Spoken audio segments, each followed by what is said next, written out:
Sanballat heard that we were rebuilding the wall, so he became very angry and upset. He made fun of the Jews. He spoke to his friends and the army of Samaria. He said, "What are those Jews trying to do? Can they make their city wall like new again? Will they offer sacrifices? Can they finish everything in a single day? The stones from their city wall and buildings are piled up like trash, and everything has been badly burned. Can they use those stones to rebuild everything again?" Tobiah from Ammon was at Sanballat's side. He said, "What are they building? They're putting up a stone wall. But suppose a fox climbs on top of it. Even that will break it down." I prayed to God. I said, "Our God, please listen to our prayer. Some people hate us. They're saying bad things about us. So let others say bad things about them. Let them be carried off like stolen goods. Let them be taken to another country as prisoners. Don't hide your eyes from their guilt. Don't forgive their sins. They have said bad things about the builders." So we rebuilt the wall. We repaired it until all of it was half as high as we wanted it to be. The people worked with all their heart. But Sanballat and Tobiah heard that Jerusalem's walls continued to be repaired. The Arabs, the Ammonites, and the people of Ashdod heard about it too. They heard that the gaps in the wall were being filled in, so they were very angry. All of them made evil plans to come and fight against Jerusalem. They wanted to stir up trouble against it. But we prayed to our God. We put guards on duty day and night to watch out for danger. During that time, the people in Judah spoke up.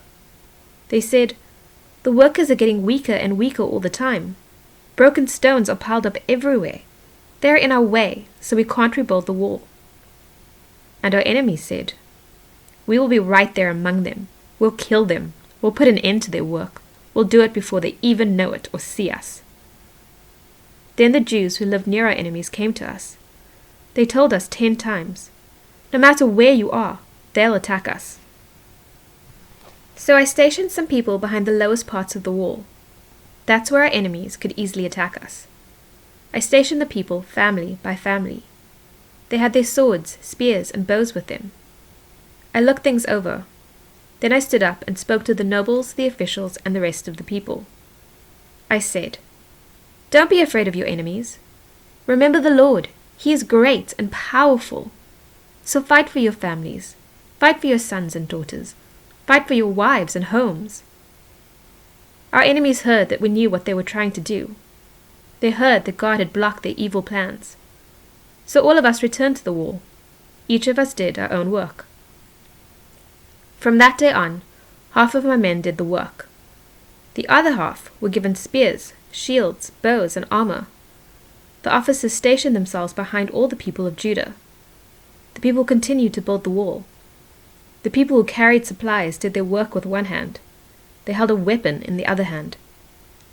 Each of the builders wore his sword at his side as he worked. But the man who blew the trumpet stayed with me.